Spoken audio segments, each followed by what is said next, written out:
Welcome to the Sales and Marketing Playbook Unleashed, the premier podcast for innovative growth strategies, hosted by two seasoned experts. Meet Evan Polin, the president of Polin Performance Group, a master in sales coaching with over 2 decades of experience. Evan is not just a consultant, he's a force in sales, focusing on mindset, planning, and skill development. He's also the co-author of Selling Professional Services the Sandler Way. Joining him is Craig Andrews, partner and CEO of Beholder Agency, an expert in growth marketing. With 20 years under his belt, Craig blends marketing creativity with strategy to propel businesses forward, making Beholder Agency a leader in effective marketing solutions. Together, Evan and Craig are here to share their wisdom on winning strategies, best practices, and transformative insights that will fuel your growth. Get ready to revolutionize your sales and marketing approach right here on the Sales and Marketing Playbook Unleashed.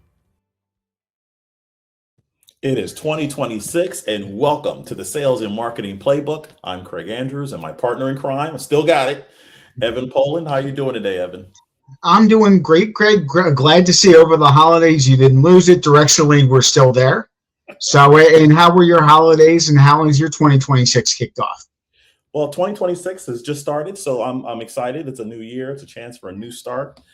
Last year, the holidays, not too bad. You know, I usually take that time to kind of veg out because we're busy all year, right? So we like to just take it nice and easy, nice and calm, and, get ready for the new year in which we are here right now. Good. And we know you're not one for bragging, but is it true that last year was the best year in your agency history? It was the second best year, but we haven't had that best year in a long while. So yes, it was a great year last year. So if folks are new to our podcast, would you like to share with everybody your expertise and what you do and how you help your clients? Sure. Craig Andrews with Beholder Agency. We are a growth marketing agency, and we help clients who are frustrated with their marketing strategy and looking for a new direction in terms of building their business year after year. We do all types of things from a marketing perspective, but we like to make it cater to what their needs are specifically. Evan, sales genius. I'm gonna put that on you this year. Sales genius. Tell us about what you do. I thought we talked about lowering expectations for the podcast a little bit. So I am the founder, president of Polin Performance Group, and I provide sales training and sales coaching for organizations. So they're working with a agency like yours. Leads are coming in, but the salespeople are having a hard time converting the leads, or it's taking way longer than it should from first contact to getting a decision, yes or no. A lot of my clients are established businesses, and they just haven't leveraged the good work they've done to get enough referrals, get enough introductions, or the marketing is one pillar, but they should be doing networking. They should be going out there, having one-on-ones with strategic partners, and either the folks aren't doing it or they're not having a lot of success, not getting enough meetings with those ideal kinds of prospects. And I come in with ongoing training and coaching, accountability, to give the folks within the organization the tools to go out there and successfully grow the business. Awesome. Now, you and I have a lot in common. And one of the things we have in common is law firms. So I'm going to have you introduce our guest, who is really good with law firms. Sure. I'm excited to invite our guest for today's podcast, Ron Bockstahler, the founder of Amata. I think that Ron is going to have a unique perspective. He has worked with thousands of solo and small firms over the course of the year. So I've seen a lot of right, has probably seen a lot of wrong as well. But Ron, do you want to introduce yourself and give everybody a little bit of background about you and about Amata? Sure, guys. Thanks for having me on the show, and Happy New Year. So I started Amata 24, I think it was going on our 25th year. We cater to law firms. We're the support system for the legal community, providing office space, staffing, and peer community. 3 key things to grow in a law firm. We currently work with about 800 attorneys. So we've over 24 years, we've worked with thousands, spinning up new solos, bringing law firms to Chicago, and just firms that want to break away, or in these days, just want to reduce their costs. I think one of the biggest things we offer is flexibility. Let's pay attention to how we can, scale your expenses with your revenues. Awesome. So in terms of Ron, you've worked with hundreds and hundreds of law firms, right? What do you see as the biggest mistake that they make when they decide to go out on their own? Yeah, the biggest thing when they start to go on their own is they don't write down their objectives, their goals. What do they want to do? Why are they going on their own? They're just, you're an attorney. You could just spin up a law firm without you didn't got to be an LLC. You could just spin up a law firm. So many of them, maybe that's one of there's a lot of mistakes that happen. So many don't even get incorporated. So now they got personal liability if something goes wrong. So that's number one. But number two, and probably a huge mistake is they try to do it all themselves. They think I've been practicing. I've been at this firm. I can just do all these things. I'm going to keep my costs really low. Yeah. But then, as we all see, and Evan, we could chat about this forever. As the roller coaster starts, they left their firm. They had these clients, but no client lasts forever. Not even in my business. So how are we going to replace those clients? And that's where they're like, oh, I didn't think through that. Now what do I do? And that leads to stress, and it becomes the job becomes stressful, and you don't like doing it. Or how frequently have you seen somebody is absolutely sure that 4 or 5 clients are going to come with them, so they go and start their own practice, and then all of a sudden those clients get cold feet, things happen, and then those clients don't come along at all, or they don't last nearly as long. Or I had one client last year in the IP space, and he too late realized that the client was happy to come along with them because they weren't paying their bills at their old firm. So they were happy to start up with a new attorney, have a new attorney do lots of work whose bills they weren't going to pay. So with that in mind, to that point we're at, what would you suggest in your situation that somebody would do in that, based on the office suggestions? I go back to, I think you need a coach. You go through life, you're learning, right? You always got someone that's there. You got a mentor that's helping you. So if you're going to go on your own, first of all, get a coach. It could be myself. It could be a business coach. It could be another attorney who can mentor you that's done it before. But get someone you can bounce ideas that you can talk as your confidant to share things with and get ideas of what they've seen before. In my case, spinning up anywhere from 10 to 20 law firms a month. We could talk to them about, here's what we've seen in your practice area. Got an estate planning attorney that's getting ready to kick off. He's actually moving back from the East Coast to Chicago. So we kind of went through with him all the things that we got to make sure he takes care of before. And also, let's focus on keeping your expenses low. But that's the first thing. Get a coach. Get someone that can help you, and then write down your goals. Why are you doing it? You're already making money, so it can't be just to make money.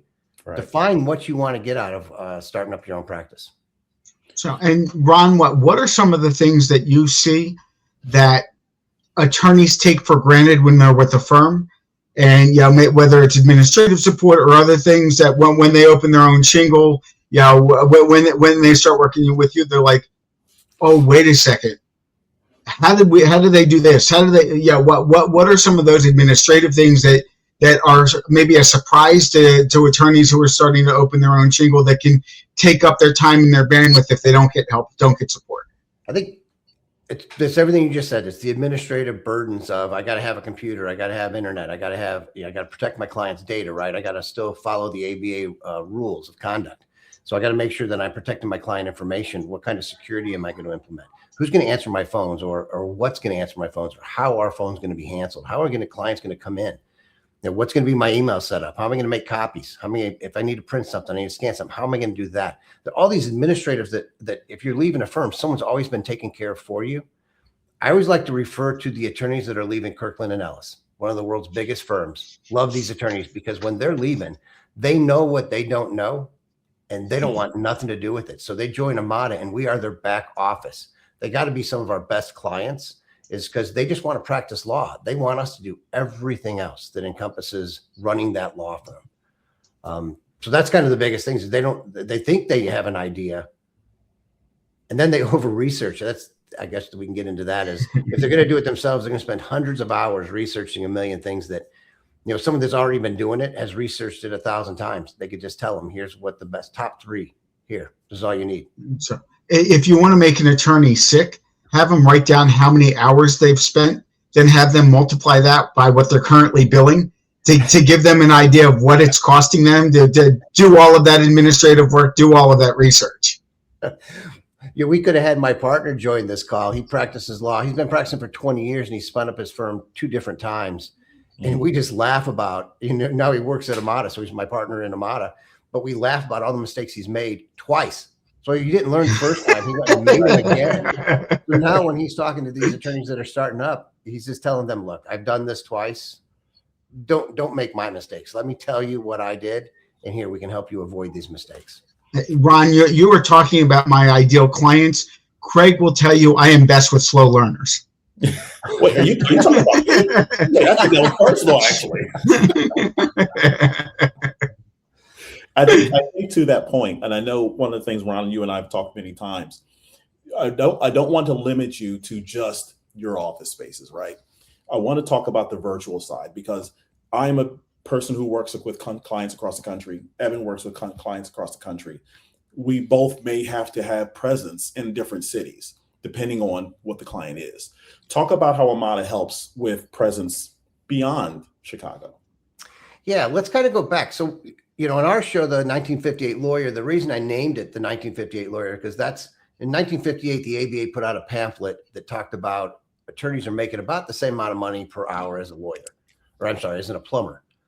And so we need to look at a different way to bill. So that's where they came up with the billable hour. So that was like the last major change, at least in my view, in the practice of law. So if you come fast forward to today, since the pandemic, we've seen major changes in the practice of law. So the idea that you need to have a physical office for everyone on your team, it's a waste of money. That's a old, outdated concept and mindset. Today, you can practice law. You still need some kind of a presence. So in Chicago, you need a presence. You need a physical presence of some sort, which is what you're talking about, Craig, the virtual office programs. Mm-hmm. That you can, your mail's going there because you don't want to give up your personal address to anyone. You don't want to give out necessarily, you try not to give out your personal cell phone, but you want to have someone answering your phones. You want to be able to get mail there, and you don't want to have to come into the office every day to open the mail or deposit checks. You want someone that can do those. And that's what allows you with the virtual office, where you're paying a couple $100 to $300 a month to have that presence and still have access to an office, a conference room as you need it to meet with your clients. Mm-hmm. A drastic savings in your bottom line, but it also allows you freedom. Now you're not wasting how many of those hours, Evan, that we could take away that you don't have to multiply times your hourly rate, that you no longer have to spend on administrative work if you don't need it. Or driving in the car to a physical office or doing those kinds of things when you don't need to. I've actually, Craig knows this managing partner as well, managing partner who was lamenting as COVID was coming out. He had 20,000 square feet of office space, was trying to force his attorneys back. And they basically said, we'll go somewhere else. Yep. If you make us physically come back to the office. Yeah. But we're an hour and a half away. Well, we don't need to do it. We're not going to do it anymore. Right. If times have changed. So there's major changes going on in the practice of law, just like any other business or industry. There's major changes going on. We got great upheaval with AI. There's so many things that are coming out. We don't necessarily, you can't predict the future. Like maybe 20, 30 years ago, it was a little slower moving. Yeah. Things are moving really fast now in the practice of law. So, gear yourself up for that and try to minimize your long-term commitments. So going back to something that you said before, in terms of, it not making sense for attorneys to make copies and do those kinds of things, what are some of the things that lawyers should be delegating sooner than they think, and things that they should be keeping their hands out of so that they can do a better job building up their practice? Yeah, I'd say this. If it's not billable, if you're not billing your client for it, you shouldn't be doing it yourself. It's fine to oversee and inspect, but someone else should be doing it. And we can go back to get strategic partners. Have an accounting firm, have someone that's doing your bookkeeping. You don't need to be doing your own bookkeeping. Oversee what they're doing, but don't spend your time doing it. Definitely shouldn't be out making copies. Maybe not even initial drafts. With AI today, you can use a product like a LexisNexis, which we partner with, and use someone else's resources to spin up an initial draft, and then you take it from there. Then you could take and review the citations, make sure everything's correct. But there's no reason for you to spend 2-3 hours doing an initial draft. You could spend an hour or 2 hours reviewing and make sure it's correct and it's what you want, but reduce your time. Just researching anything that has to do with having an office space. You should not be doing those things. You don't have to. There's resources out there that you could partner with that can save you a ton of time, and time is money when you're in the practice of law. That is, time is your product. Yeah, one of the concepts that I'll talk with my clients about is the difference between pay time and no pay time. Pay time is the stuff that you're able to either bill for, or the prospecting things that you're doing that are directly leading to bringing in clients. And no pay time is everything else. And if you're spending too much time doing those no pay time activities, you're either working 60, 70 hours a week or not nearly as profitable as you should be. I'm glad you brought up the two things that are pay time, which is prospecting and finding new clients, because that's the one thing that so many attorneys that I work with don't want to do. So instead of doing those things, they find busy work, which is administrative work, Mm-hmm. to fill their time to justify in their head that they're working. But that's really not Right. working. You need to be out finding those clients, those prospects, building those relationships. I would say within Amata, our 800 so attorneys that are currently clients, they're getting 80% of the work from referrals from other attorneys. Yeah. Mm-hmm. Just go out and build relationships with other attorneys. If you're a probate attorney, you should know a bunch of personal injury attorneys, because when they have a case that has a minor, they have to open a probate account. That's instant business for you. So find attorneys you can complement each other and get work from them. That's where you spend your time. And if you're not doing that, then you're actually practicing law. Right. I'm glad you brought that up, Evan. It's huge. Stay Yeah. off the roller coaster ride, which creates the stress and it just makes you miserable. Right. And that kind of goes back to something you said at the beginning. When attorneys go out and first start their own practice, they should have a plan. They should have a goal for how much revenue they want to bring in.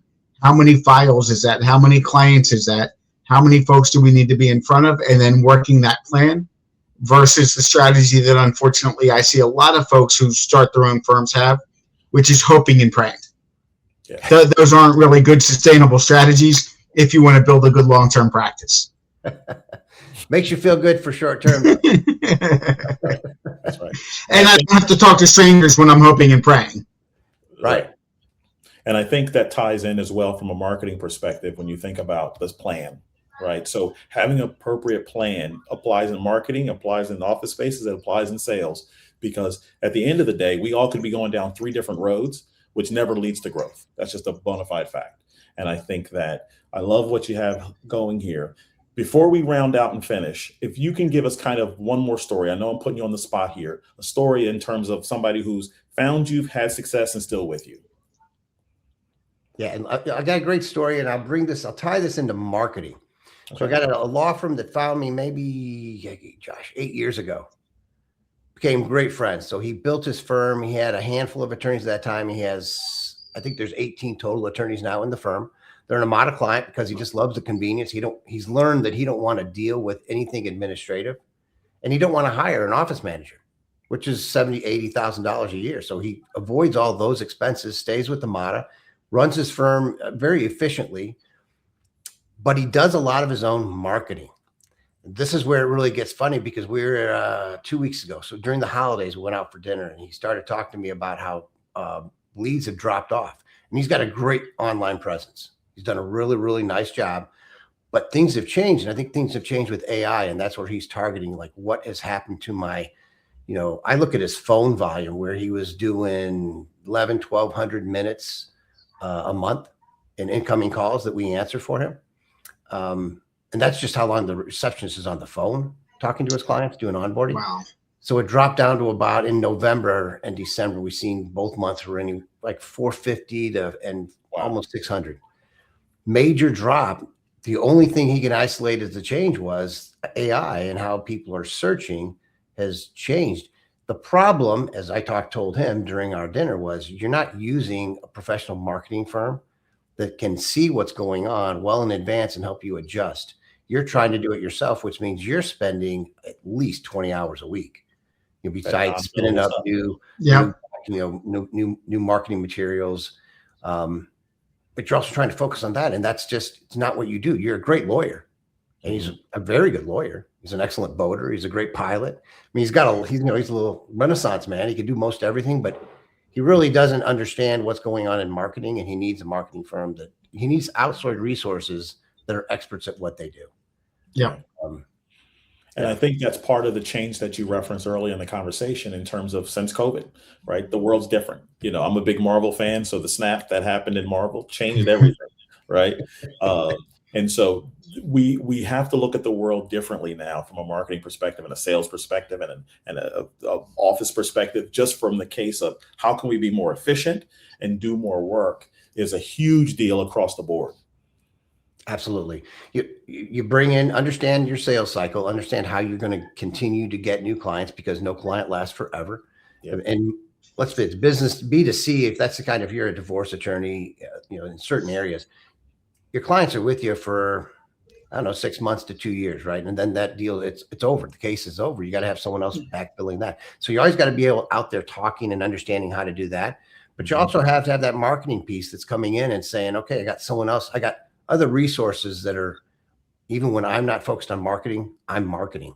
Mm-hmm. You want other resources helping you with those things. So you bring in all those things. And then we look at the administrative of running the firm. Don't do that. Just focus on bringing in new clients and getting the work done. I love the simplicity. I love it.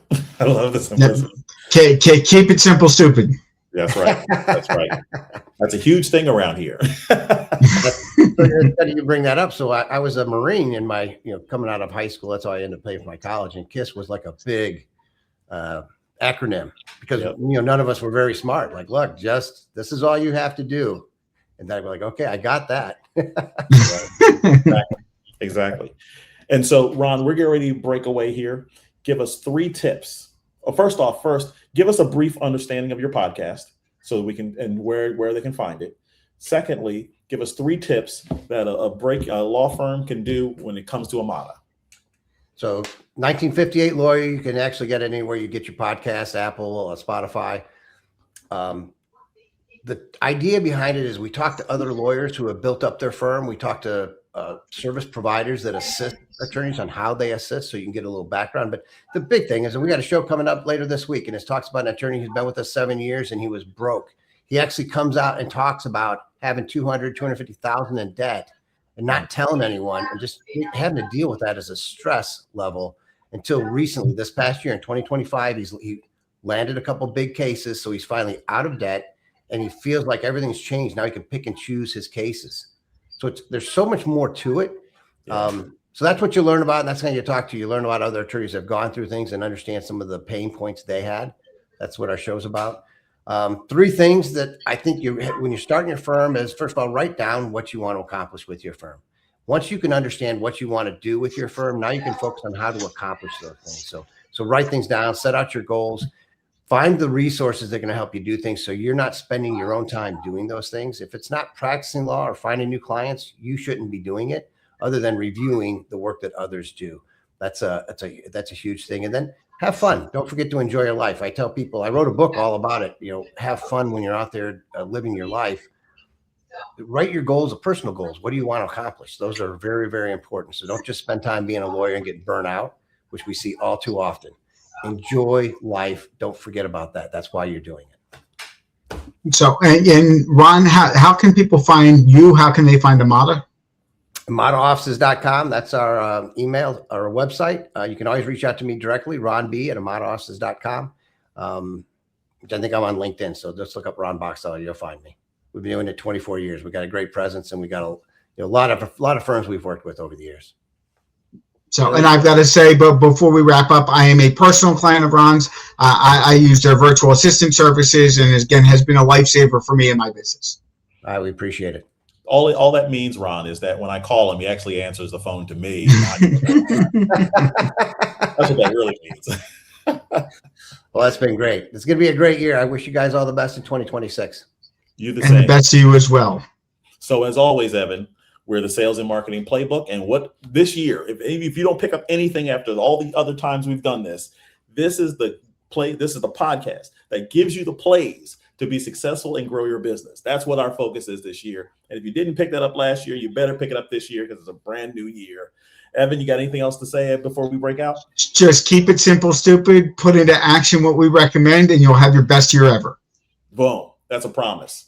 I'm Craig. That's Evan. That's Ron. I hope that's in the right order. And we will talk to you guys next time on the Sales and Marketing Playbook. Keep winning. Bye-bye now.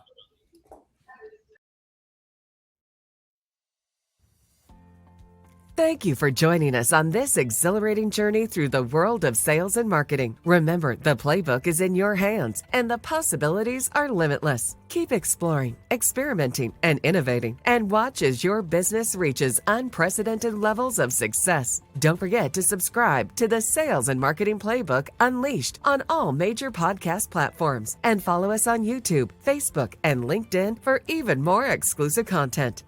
Until next time, keep hustling and keep winning.